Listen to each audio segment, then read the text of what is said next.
What's up, bosses? Welcome back to my channel. Today I'm going to talk about productivity in our small business. And this topic was actually inspired by someone in my Facebook group. And if you're not a part of my Marketing for Makers Facebook group, I'm going to link it down below. Make sure you join us. It's where we strategize the marketing for our Etsy shops and talk about all the other struggles that come with small business. So check out the link below. I hope you come and join us. So I posted my top productivity tips in the Facebook group, and I realized that this is something that everyone should hear because I know firsthand that managing your time as a small business owner can get a little tricky, and sometimes we get a little lost. So in this video, we're gonna talk about my top tips to be productive. But before we get into that, I wanna discuss two little things that need to be said. I say this with a lot of love because I know it could be really hard to break out of some of our excuses, so I want to preface it with that. Now, number one is if you're doing all the things and you say that you're really busy but nothing ever gets done, then it could be that you're taking a lot of passive action versus a lot of massive action. So passive action is things like learning, taking courses, reading, or maybe you're watching a YouTube video. You get the gist. You're consuming a lot of content that you think is helping you in your business, but at the end of the day, you have nothing to show for it. And passive action is important. It's really important that we learn. It's important we take courses, but if that's all we do, nothing will ever get done. So let's talk about massive action. So massive action means when you're done with your work session, you actually produced something. There is something to show for at the end of your work session. Okay, so here's my second piece of tough love. Not having enough time is probably one of the most common excuses that we have as small business owners. Now, here's the thing. I say excuse for a reason because it's not really a time issue. It's a priority issue. You can wake up an hour earlier, go to bed an hour later, work during your lunch break, work a couple hours on the weekend, and if you can't do any of those things right now because you're going through a really hard time, that's okay. But don't tell yourself that you don't have the time. Just tell yourself that your business right now is not a priority. And the reason why I'm advising you to do that is because when we take control of our own lives and we tell ourselves, look, I want to work on my business, but right now my priority is this. Instead of saying, I can't, I don't have time, woe is me, this actually keeps you stuck because you think that your life and the outcome of your business is out of your hands. And that is the number one way to fail. So I say that with all the love in the world, but it had to be said. Okay, with those out of the way, let's jump into my 5 tips for productivity. Tip number 1 is to find your focus.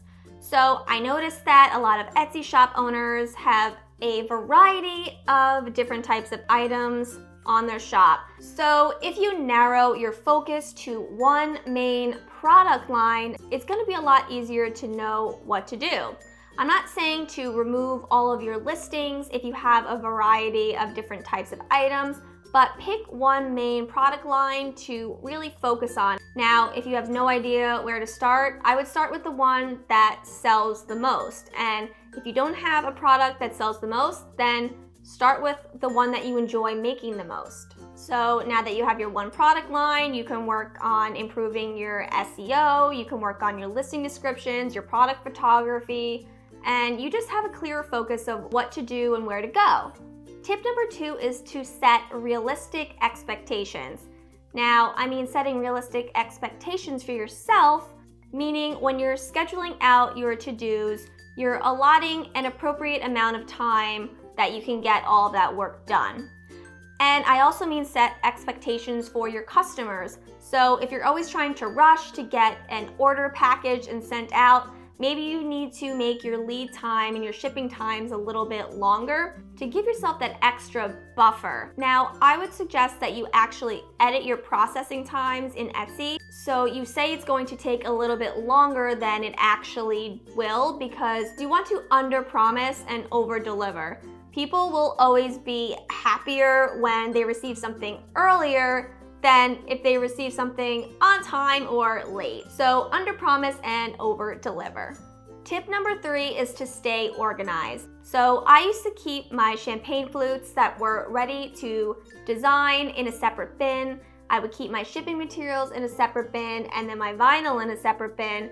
So when it was time to create or it was time to package and ship, I had everything in one area. So I was never looking for that scissor or that Scotch tape. I knew exactly where to find everything.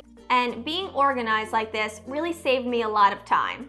Tip number 4 is to batch your process and kind of treat it like an assembly line. So batching means grouping like tasks together. So you're definitely more productive because when you switch tasks, you generally lose a lot of time. So you can do this with doing SEO research or writing your listing descriptions or taking photos of your items. But you can also use this method when you're creating your items and you're packaging your items.